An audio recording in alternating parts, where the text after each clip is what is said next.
what's good, Commanders fans? So the Commanders, or we just finished up joint practice here, and I do want to start it off with I'm highly disappointed by the beat reporters, the local beat reporters. I don't know if they were not allowed to tweet play-by-play stuff. I know Zach Selby did, but some others that were there just decided not to.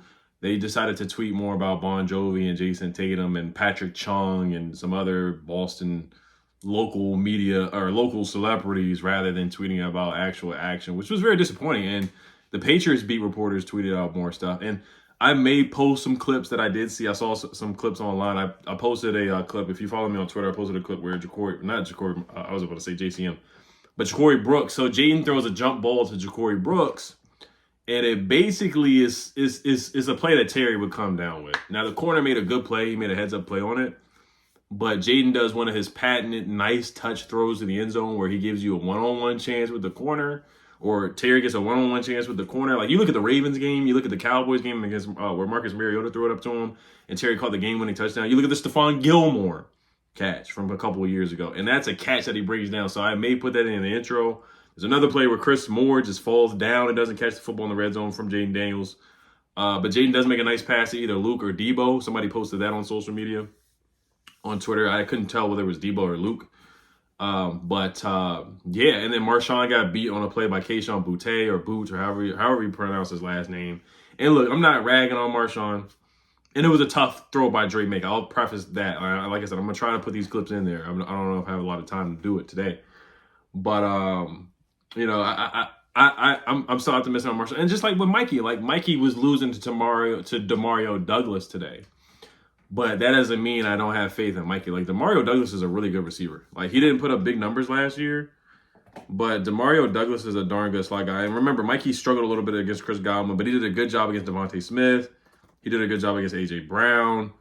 Mikey did a good job in a lot of the games out there. I think, was Mikey guarding Deontay Johnson when we played against the Panthers? I think he was, and he did an awesome job on Deontay Johnson as well. Demario Douglas had 66 catches for 621 yards and 3 touchdowns last year, which is pretty solid. He had 500-something yards last year, too, off of 49 catches. So Demario Douglas is that's a good matchup for him. I didn't hear much from Stephon Diggs today.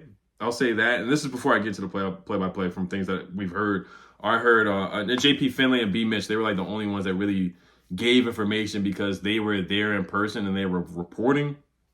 They did a solid job on live play-by-play as much as you could for a joint practice. They talk about Laramie Tunzel putting somebody in the dirt, putting them almost in the bleachers or something like that.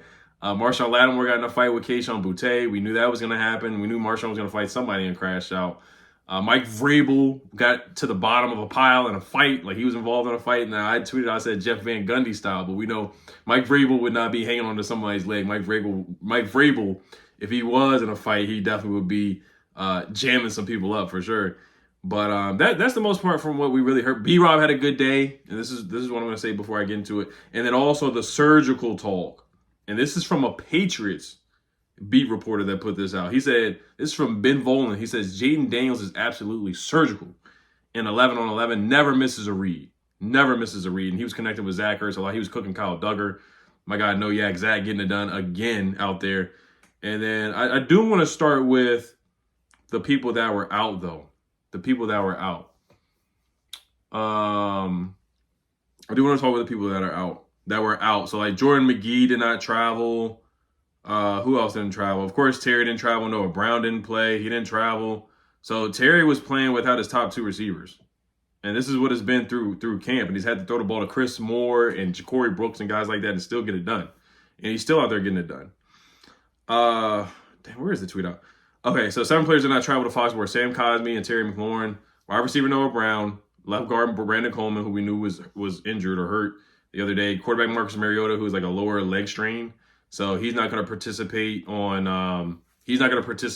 in the game on Friday night. Jayden's not going to play. It's going to be the Sam Hartman and Josh Johnson show. So I would definitely take the under in that game. And then Jordan McGee and Javonte John Baptiste did not travel. It looks like they probably will not be playing Friday. That's not good news for Jordan McGee, man. Like, I'm not going to say it's terrible news, but it's like every time, like, I'm not going to say every time because this is his second time in the league. So his second time in a preseason training camp setting, he's not making it through healthy. He may be ready for week 1, so I don't want to overreact. But it's like last year this happened. We've seen it with other guys. I don't want to bring up other guys from previous regimes like Fedarian Mathis.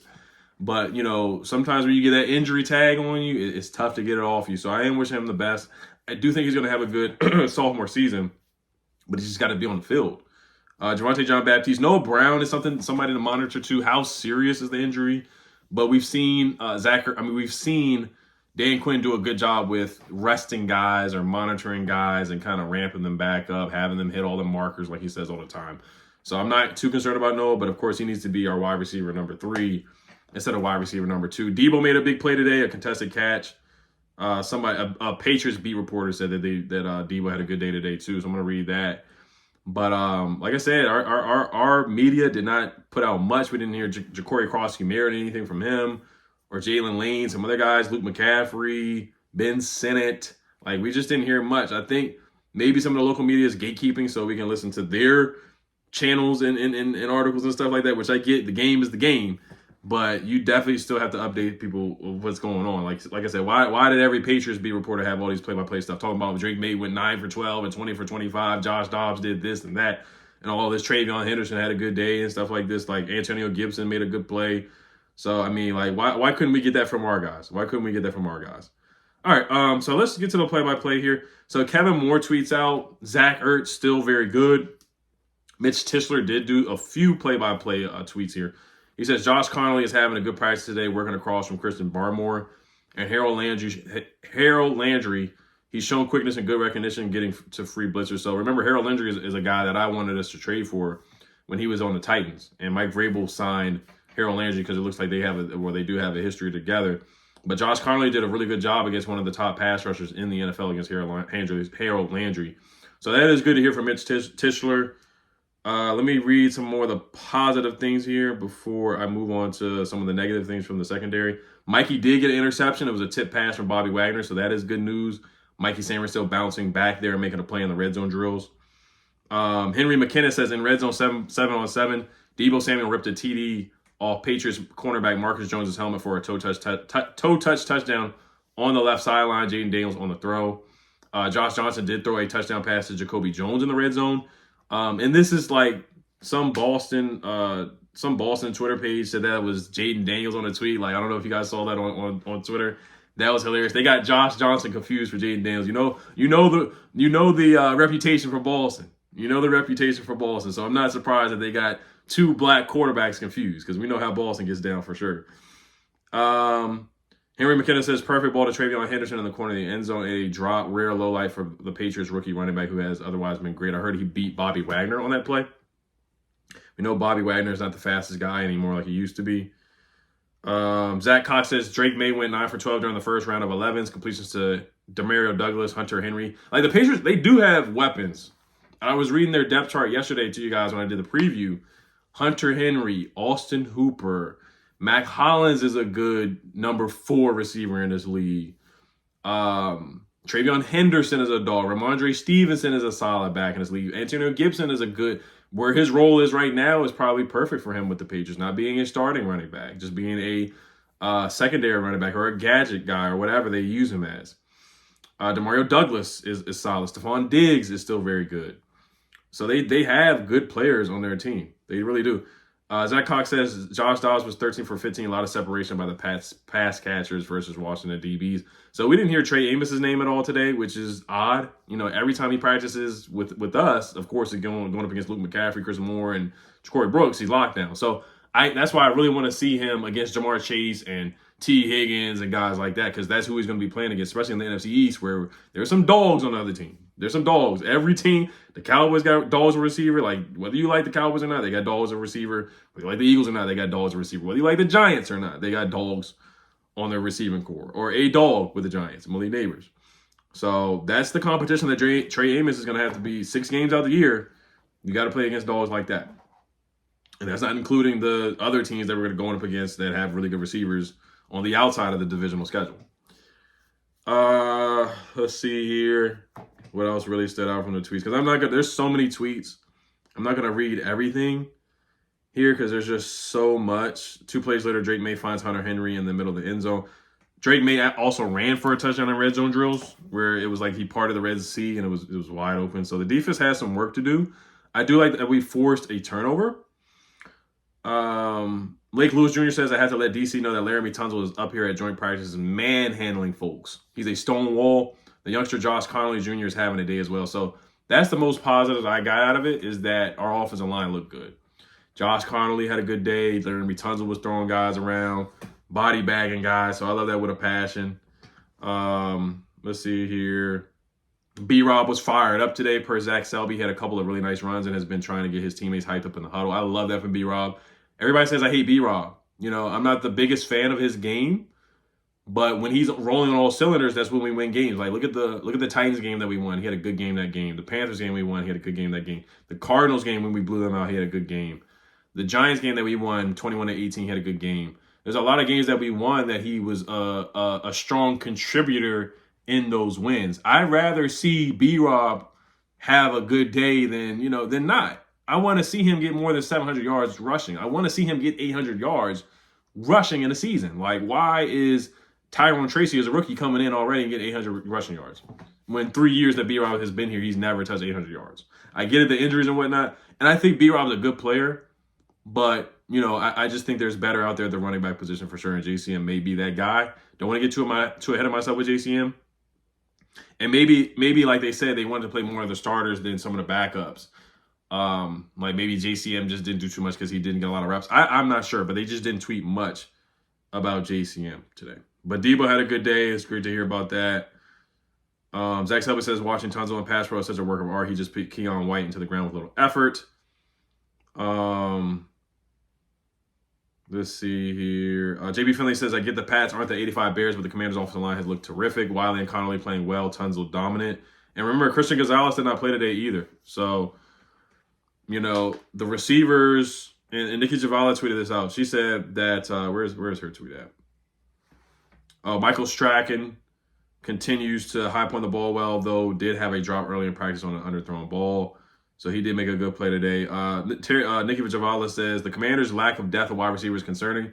Terry McLaurin didn't have a ton of leverage in contract negotiations with the team, but that part is growing increasingly favorable for him. So that's a no. I mean, that's stuff that we already knew, but to see it against a different team is definitely, of course, is eye-opening. And we already knew this. Like, get the deal done. 30 mil, 55 million guaranteed is a good contract, in my opinion. I don't know. I mean, and what's her name? Diane Rossini said that Terry's not looking for way over DK Metcalf. She said that he's looking for something similar in his contract, and the other parts of it that could be the guarantees. Now, the tax part is the stuff where it's like, okay, that's probably not going to happen, but they got to get Terry on the field ASAP, man. They got to get him on there. We need him bad.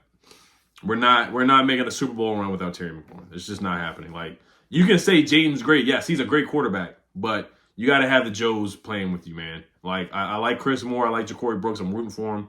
But to have Jacorey Brooks running with the ones as your starter, throwing a jump ball to him in a clutch situation, like, rather than Terry McLaurin, like, that's inexcusable. It's inexcusable. And Keenan Allen just got signed by the Chargers. So it is what it is on that. Like I said, Bobby Wagner made a nice deflection. Mikey Samuel still got the interception. And that's all I'm going to say. That's all I'm going to go with. There's just so much out there, guys. We're going to talk about it more on Commanders Kings, but tonight. But there's so many things out there, and nobody really said who won the day, because I know that's like everybody's like, oh, who won the day, and stuff like that. I remember when we had the joint practice against the Ravens, everybody's like, who won the day, and stuff like that. It was pretty even when I went out there when we had Sam Howell, which is a good thing. Like, for us to have an even practice with the Ravens was pretty good. But nobody was really like who won the day. But it does sound like the Patriots offense did get the better of our defense. So I will say that. And then the takeaway is that Jayden was surgical, of course. But at the end of the day, you need your best receiver out there. Deebo did a good job. Zach Ertz did a good job. But the other guys, they are who they are. Jacorey Brooks is a UDFA guy who's been dropping passes, and Chris Moore is a guy who's a journeyman who's been more like a fourth string guy. And Luke is still learning the position. And then Jalen Lane is a rookie, So it's just, and KJ Osborne is KJ. I think Gallup made a nice play today too. Let me see if I can find that. I think Michael Gallup made a nice play. And then I'll probably wrap up on that here before I wrap it up here. Let's see here. Back over receiver.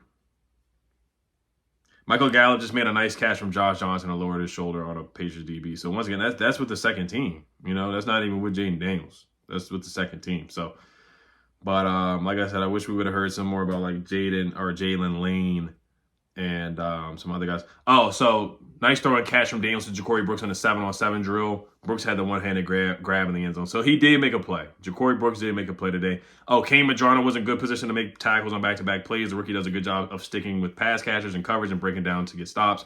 So Kane Madrano, he's going to make the team over Dominique Hampton. He is. He's going to make the team. That's one thing I want to talk about tonight, too. On Commanders Kings, he's gonna make the team over Dominique Hampton. He's going to be behind Jordan McGee if Jordan McGee stays healthy. But Kane Madrano's a dog, man. He's a dog.